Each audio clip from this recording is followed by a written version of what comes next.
Hi everyone, welcome to What's New in Veeam Data Cloud, the second half of the 2025 edition. I'm Michael Paul, thanks for joining me today. So we've got a few topics we're going to go through with What's New for Veeam Data Cloud. We're going to talk about the core platform, we're going to talk about Microsoft 365, we're going to talk about Entra ID, and we're going to talk about some new products and announcements that have come to the platform as well. So let's kick off.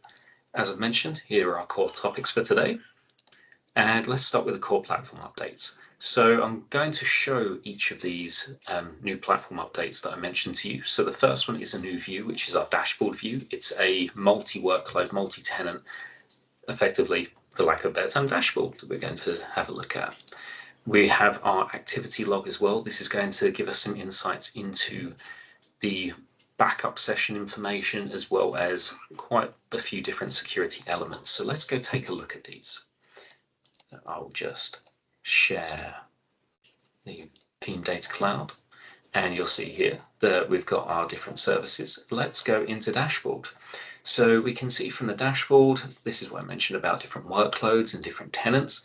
The idea here is that within our Veeam Data Cloud organization, we can have multiple tenants for each workload. It does support a subscription pool concept. So at a glance, I can see the protected object status of my various workloads. If I hover over here, you'll see for Microsoft 365, I can see the number of SharePoint sites, Exchange, OneDrive, etc. that I've got, the number that are protected and unprotected.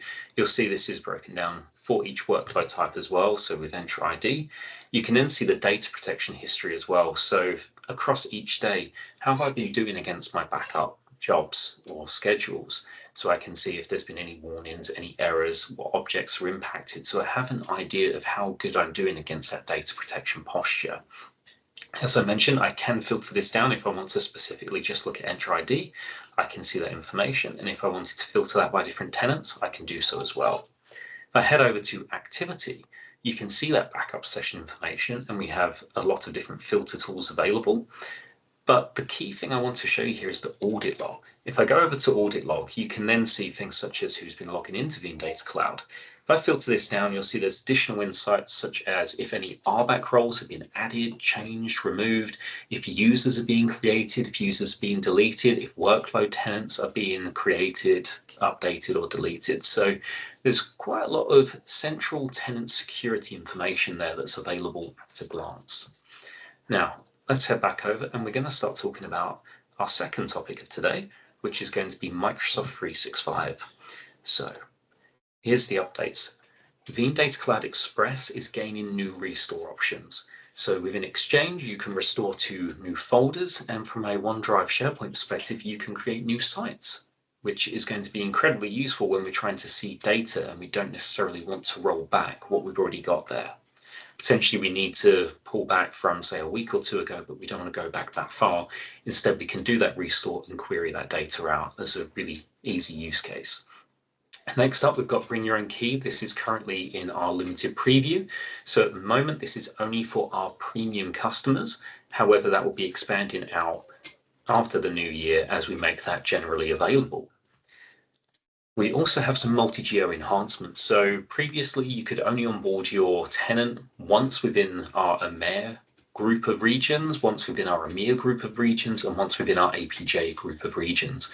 That restriction has been lifted, and now, as of the time of this recording, we have 23 different regions globally that we support for Microsoft 365, and you can onboard to all of them for your tenants. So this is a really powerful addition for those multi-geo organizations that have various different data sovereignty requirements they need to meet. And then just as a few miscellaneous updates here, we've improved our login throughout the platform, whether it's Express or Flex backup jobs. We have added the Teams conversational data is now protected by default. I just want to clarify, this doesn't impact one-to-one or group chats. We're not doing that today. However, with the Teams conversational data, and by this I mean Teams channels, posts, replies, this is now something that we are beginning to enable by default for anyone that's onboarding, and you can go and enable that yourself. Historically, this was a metered API, meaning you had to pay Microsoft for its usage, which is why it wasn't opted in by default. However, towards the end of the summer, Microsoft announced that they were going to stop charging for that API. So now there's no reason for us to not offer that. Other things that we have done are we have launched the self-service portal within our One UI modern experience. So again, lots of different capabilities there, and these are just a few of them. So let's go take a look at them. So I'll just hop back over to Veeam Data Cloud. So you can see where we were in the activity log. I'll just go into one of these tenants. So just to see here at this top view, you can see that I have multiple registrations within the EMEA group of regions. I've got East US and I've got Canada Central. So I will just click into here and I'll show you exactly how you can enable that Teams conversational data. If I go over to settings, I go to M365, you can see it's already enabled for this tenant here. However, if that's not configured, you'll have a button that you can enable Teams chats. You'll go through, you'll reauthorize the app registration so we can elevate to those additional API permissions that we require. And then from a backup policy perspective, all I need to do is if I've got any jobs that are already protecting Teams, I can edit them. And then you'll see here where I've got my Teams and I can edit and I can enable chats as it's called. So really easy to use. Now, let's jump back over to our next topic of the day, and that's going to be Entra ID. So for Entra ID, some big headlines here. First of all, Intune support. So we are now supporting Intune device configuration policies, which is very useful as we start to expand into the different areas of Entra ID beyond what we've already been doing. You saw this earlier in the year as we started to add support for conditional access policies, and we're continuing to grow the different amounts of data types that we support. But that's not all. We're also enhancing the capabilities of each of these object types that we support. So JSON export is something we can now do for all object types. This is something that historically you could do within Veeam Data Cloud, but only for the log files. And now you can do this across all of the objects. This is really useful because sometimes we don't actually want to restore. We just want to see how something was at that point in time, and we can now do so. And then the final key thing I want to highlight with Entra ID is so many new regions have come on since we launched Entra ID for Veeam Data Cloud. When we launched Veeam Data Cloud for Entra ID, we launched with 10 regions globally. That number has already more than doubled in the year. So I'd recommend checking out our Help Center documentation, which has got the up-to-date information on all those regions we support. But at least within EMEA, as I mainly operate in EMEA, I can tell you that it's a one-to-one mapping. If we support that region for M365, we support it for Entra ID as well. So let's go take a look at Entra ID.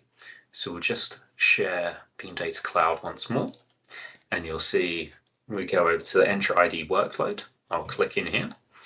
And the first thing I want to show you is you can see we've got some Intune policies now that are protected. If I go over to objects, you'll see I've got Intune policies, and you'll then see the policies there. So I've got device configuration and device compliance policies.